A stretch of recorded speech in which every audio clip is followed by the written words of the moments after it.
चलिए, तो इसमें हम बात करेंगे nature and objectives of accounting standards की। वन बाय वन लेके चलते हैं। सबसे पहले बात करते हैं nature of accounting standard. Accounting standard का क्या नेचर है? आप इसको दोनों को चाहे तो मर्ज भी कर सकते हैं। अगर आपसे कोई पूछे नेचर ऑफ अकाउंटिंग स्टैंडर्ड या फिर कोई आपसे पूछे ऑब्जेक्टिव ऑफ अकाउंटिंग स्टैंडर्ड्स, तो मोर और लेस सेम है। उद्देश्य जो है वो सेम है, बस उसको अलग तरीके से प्रेजेंट किया जा रहा है। मुद्दा क्या है कि जितने भी पॉइंट्स आप ओवरऑल इससे सीखेंगे, आप इस चीज में कभी भी कंफ्यूज नहीं होना कि क्या नेचर ऑफ अकाउंटिंग स्टैंडर्ड्स हैं, क्या आप देखने वाले हो ऑब्जेक्टिव ऑफ अकाउंटिंग स्टैंडर्ड, या फिर इसका आगे आपको पढ़ने को मिलेगा कि क्या बेनिफिट्स होते हैं अकाउंटिंग स्टैंडर्ड्स के, या फिर क्या एडवांटेजेस है अकाउंटिंग स्टैंडर्ड्स के।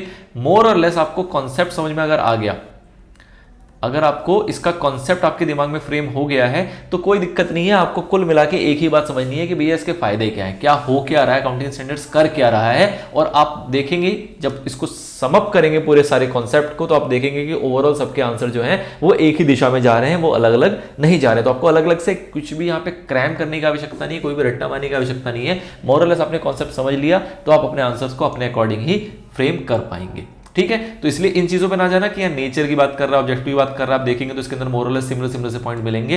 That is not for you're used, is just like कि आपको कॉन्सेप्ट को समझ लेना है, डेवलप कर लेना है कि अकाउंटिंग स्टैंडर्ड क्या होता है। उसकी डेफिनेशन हमने देख ली। अब हम देख लेंगे कि इसके क्या फायदे हैं, किस तरीके का है, क्या इसका वर्ताव है, क्या इसका नेचर है, क्या इससे फायदे मिलते हैं, क्या इसके ऑब्जेक्टिव है, क्यों अकाउंटिंग स्टैंडर्ड आ गया, इसके उद्देश्य क्या है, इससे हमें प्राप्त क्या होता है, और उसके क्या फायदे नुकसान है। ठीक है, तो बेनिफिट्स भी देखेंगे और लिमिटेशंस भी देखेंगे। फिलहाल बात करते हैं नेचर की। ठीक है, तो क्या कहा जा रहा है कि अकाउंटिंग स्टैंडर्ड बेसिकली आपको क्या प्रोवाइड कर रहा है, आपको कुछ नॉर्म्स प्रोवाइड कर रहा है। नॉर्म्स बेसिकली क्या है, आप इसको कह सकते हो रूल्स।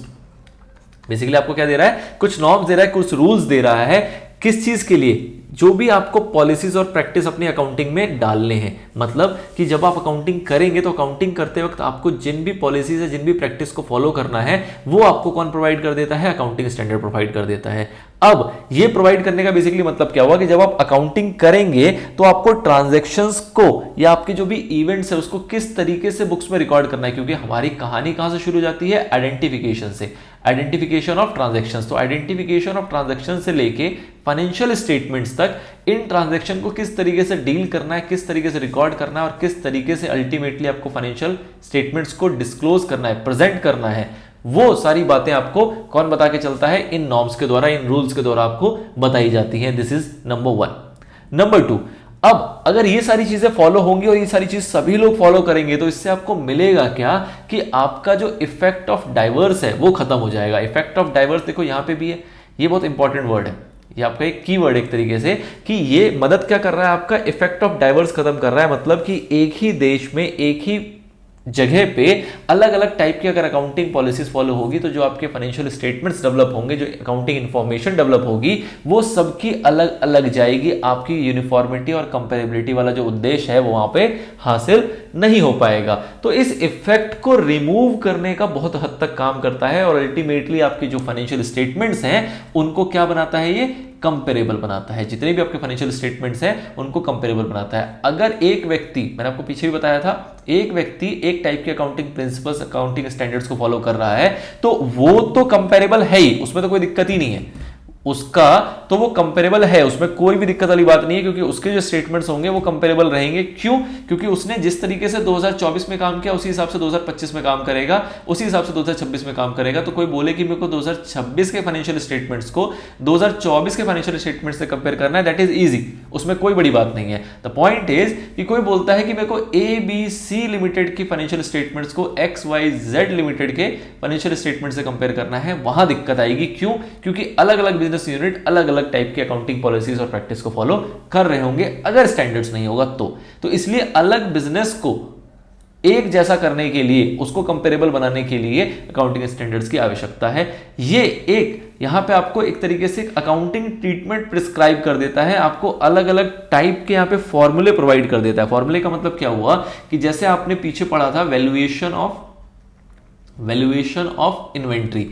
अब अगर आपको इन्वेंट्री की वैल्यूएशन करनी है तो कैसे करनी है? तो इसको करने के अलग अलग प्रकार के फॉर्मूले हैं मार्केट में इसको वैल्यू करने के अलग अलग प्रकार के फॉर्मूले हैं। लेकिन अकाउंटिंग स्टैंडर्ड्स ने क्या किया? आपको बोल दिया कि ये वाला फॉलो करना है।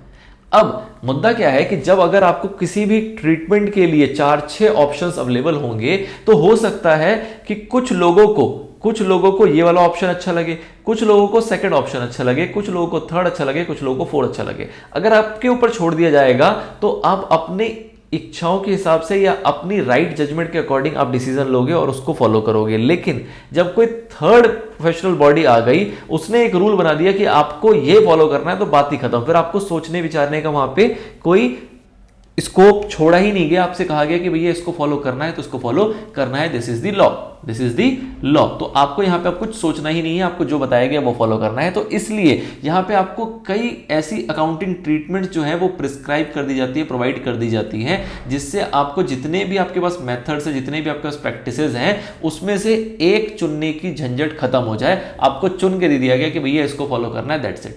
तो आप उसको इजिली फॉलो कर पाते हैं। उसके बाद आपकी जो भी स्टेटमेंट वगैरह प्रोवाइड होगी, जो भी स्टेटमेंट वगैरह आप बनाओगे, जो भी आप स्टेटमेंट तैयार करोगे और जो भी इंफॉर्मेशंस वगैरह आप यूजर्स को प्रोवाइड करोगे, उसका बेसिस क्या होगा, उसका आधार क्या होगा। मोर और लेस आप कह सकते हो ये दोनों के दोनों पॉइंट इंटर रिलेटेड है। यहाँ पे आपको ट्रीटमेंट दे दिया गया, यहाँ पे उसका आपको बेसिस दे दिया गया कि किस बेसिस पे आप अपनी अकाउंटिंग इंफॉर्मेशंस को बनाएंगे। आपका बेसिस क्या होगा, वहां पे वो आधार जो है वो भी आपको अकाउंटिंग स्टैंडर्ड प्रोवाइड करके चलता है। आप इसको मोटे तौर पे कह सकते हैं क्या कि ये जो है ये एक प्रकार का लॉ है, ये एक प्रकार का क्या है, कानून है। अब जैसे ये वर्ड आएगा कानून, तो आपके दिमाग में एक घंटी बजेगी कि अगर ये लॉ है दैट मींस कि ये रिजिड होगा। मतलब कि ये सभी अकाउंटेंट के ऊपर जब इंपोज कर दिया गया कि सभी लोग इसको फॉलो करेंगे, तो हम कह सकते हैं कि भैया ये तो एक प्रकार का रिजिड नेचर का हो गया।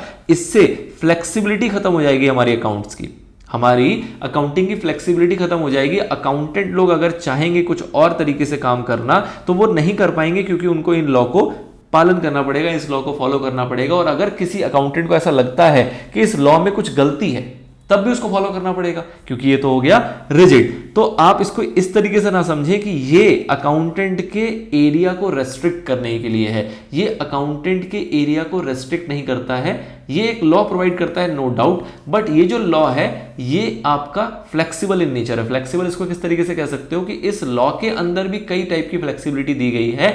और साथ ही में इस लॉ के अंदर ये होता है कि समय समय पर रिकमेंडेशन जाती है ग्रुप ऑफ अकाउंटेंट्स की, और उसके द्वारा आईसीएआई जो है उसके ऊपर विचार करके उसके अंदर अगर कोई मॉडिफिकेशन की आवश्यकता है तो वो मॉडिफिकेशन रेगुलर बेसिस पे करता रहता है। तो इसलिए आप इसको इस तरीके से, मतलब अगर हम लॉ के हिसाब से देखते हैं तो हम कहते हैं कि भैया ये तो लॉ हो गया, तो इसके अंदर अकाउंटेंट हमारे बंद गए और उसकी फ्लेक्सिबिलिटी खत्म हो गई।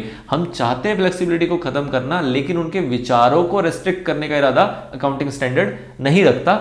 वो ये कह के चलता है कि अगर आपके कुछ विचार हैं तो आप उसको सबमिट करें उस बॉडी के पास, जो बॉडी इसके फॉर्मुलेशन में इंगेज है, और वो इसके ऊपर डिसाइड करेगी कि अगर आपके विचार रियलिस्टिक हैं और सही में उसका कुछ इंपैक्ट है, तो उसके अंदर जो भी अकाउंटिंग स्टैंडर्ड में मॉडिफिकेशंस लाना है वो उसको समय समय पर लेके आएंगे।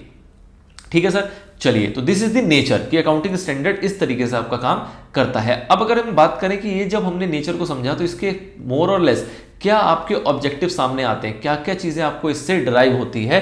तो सबसे पहला फॉरमोस्ट जो है वो है यूनिफॉर्मिटी। नो डाउट कि यूनिफॉर्मिटी आपकी यहाँ पे आती है कि सभी लोग एक ही चीज फॉलो करेंगे, एक जैसा फॉलो करेंगे, तो आपके जो फाइनेंशियल स्टेटमेंट्स वगैरह वहां पे बनेंगे वो एक जैसे होंगे। जैसी यूनिफॉर्मिटी होगी तो ये काम किस में मदद करेगा, आपकी अंडरस्टैंडेबिलिटी का।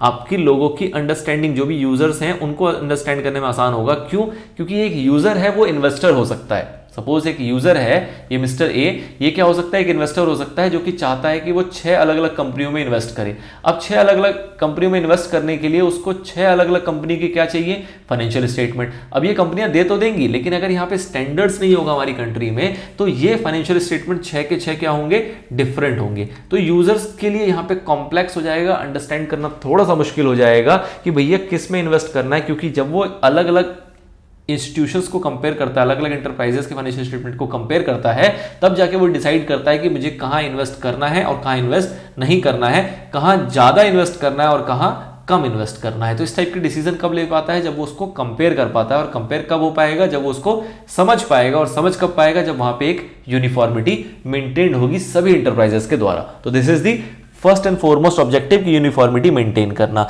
दूसरा ऑब्जेक्टिव क्या है कि भैया पॉलिसीज वगैरह प्रोवाइड कर देना ताकि अकाउंटेंट्स वगैरह को फाइनेंशियल स्टेटमेंट बनाने में कोई दिक्कत ना आए, उसको प्रिपरेशन और प्रेजेंटेशन में कोई दिक्कत ना हो, तो इसके लिए जो भी रेलेवेंट पॉलिसीज है वो प्रोवाइड कर देना। इफेक्ट ऑफ डाइवर्स हम ऊपर सीख चुके हैं कि भैया अल्टीमेटली क्या रिमूव करता है ये, effect of diverse accounting policies and practice. एक नेशन के अंदर अगर अलग अलग प्रैक्टिसेस, अलग अलग पॉलिसीज वगैरह फॉलो हो रहे हैं तो उसको एलिमिनेट करने का काम करता है क्या, accounting standards. This is the third objective. Uniformity एक ऑब्जेक्टिव है, पॉलिसीज प्रोवाइड करना दूसरा ऑब्जेक्टिव है, इफेक्ट ऑफ डाइवर्स को रिमूव करना ये तीसरा ऑब्जेक्टिव है। चौथा ऑब्जेक्टिव क्या है, जिसके अंदर 3 कीवर्ड्स आपके आ जाते हैं, कंसिस्टेंसी होनी चाहिए, ट्रांसपेरेंसी होनी चाहिए और कंपेरेबिलिटी होनी चाहिए। तो ये सारे हमने अकाउंटिंग प्रिंसिपल्स को देखे थे, लेकिन अकाउंटिंग प्रिंसिपल्स में जब था तो वो आपके लिए थोड़ा सा ज्यादा फ्लेक्सिबल था क्योंकि वो रिकमेंडेटरी सेंस में था, लेकिन जब ये अकाउंटिंग स्टैंडर्ड्स के रूप में आता है तो आपको कंसिस्टेंट होना पड़ेगा। आपके फाइनेंशियल स्टेटमेंट ट्रांसपेरेंट अपने आप हो जाएंगे, आप उसमें से कुछ छुपा नहीं पाओगे। फुल डिस्क्लोजर तो कहता ही है डिस्क्लोज करने के लिए, मटेरियलिटी भी कहता है डिस्क्लोज करने के लिए, लेकिन जब अकाउंटिंग स्टैंडर्ड बोलेगा तब आपको उसका पालन मैंडेटरली करना पड़ेगा। एंड सेम कंपेरेबिलिटी वाली बात हम फर्स्ट पॉइंट में कवर कर चुके। ठीक है, now last but not the least कि जब ये सारी चीजें होंगी, जब इन सारी चीजों को कोई भी अकाउंटेंट अच्छे से अप्लाई करेगा अपने फाइनेंशियल स्टेटमेंट्स के ऊपर, तो नो डाउट आपकी फाइनेंशियल स्टेटमेंट्स की रिलायबिलिटी और क्रेडिबिलिटी जो है वो मार्केट में काफी इनहेंस हो जाएगी। इसको आप कुछ इस तरीके से समझ सकते हैं कि कोई एक व्यक्ति है जो कि लॉ के पालन करता है, लॉ जितनी भी लॉज हैं इंडिया में उन सभी को वो फॉलो करके चलता है, तो हम कहते हैं कि ये नेक व्यक्ति है। और वही कोई व्यक्ति ऐसा है जो कि लॉज को वगैरह को फॉलो नहीं करता, तो हम उसको बोलते हैं कि ये बदमाश है, ये गैंगस्टर है, ये टेररिस्ट है जो कि हमारे इंडिया के लॉ को फॉलो नहीं करता। तो इसी तरीके से ऑर्गेनाइजेशन के ऊपर अप्लाई होता है कि कोई इंस्टीट्यूशन है, कोई बिजनेस एंटरप्राइज है, वो अगर अकाउंटिंग स्टैंडर्ड्स को फॉलो करती है तो उस केस में जो फाइनेंशियल स्टेटमेंट्स है वो कहते हैं कि भैया ये तो भरोसेमंद है। क्यों? क्योंकि उन्होंने क्या फॉलो किया है, अकाउंटिंग स्टैंडर्ड्स फॉलो किया है, जो कि किसने बनाया है, ICAI ने बनाया है। रिकमेंड किसने किया उसको, नकास ने रिकमेंड किया। और फाइनली जो इसको अप्रूव किया है वो किसने किया है, मिनिस्ट्री ऑफ कॉर्पोरेट अफेयर्स ने अप्रूव किया है। मतलब कि ये वो उन स्टैंडर्ड्स को फॉलो करते हैं जो कि नेशन लेवल पे अप्रूव्ड है और उसके ऊपर प्रोफेशनल बॉडीज ने अपना पूरा दिमाग इन्वेस्ट किया हुआ है। तो मतलब वो स्टैंडर्ड्स को अगर कोई फॉलो कर रहा है, दैट मींस कि उनके financial statements true and fair view represent करते होंगे। और अगर वो true and fair view represent करते हैं तो लोन जो आपको बैंक दे रहा है वो उससे डरेगा नहीं, वो कहेगा कि हाँ जो पिक्चर है वो ट्रू एंड फेयर व्यू है, तो उसके ऊपर वो भरोसा कर पाएगा। आपकी मार्केट की क्रेडिबिलिटी इससे इनहेंस होती है। वो व्यक्ति जो अकाउंटिंग स्टैंडर्ड फॉलो करेगा और जो व्यक्ति फॉलो नहीं करेगा, तो ऑब्वियस सी बात है जो फॉलो कर रहा होगा उसकी क्रेडिबिलिटी मार्केट की एज कंपेयर टू उस व्यक्ति से ज्यादा होगी जो फॉलो नहीं कर रहा होगा। तो this is the basics of accounting standards में हमने नेचर और ऑब्जेक्टिव्स की बात यहां पे कवर की है। ठीक है सर।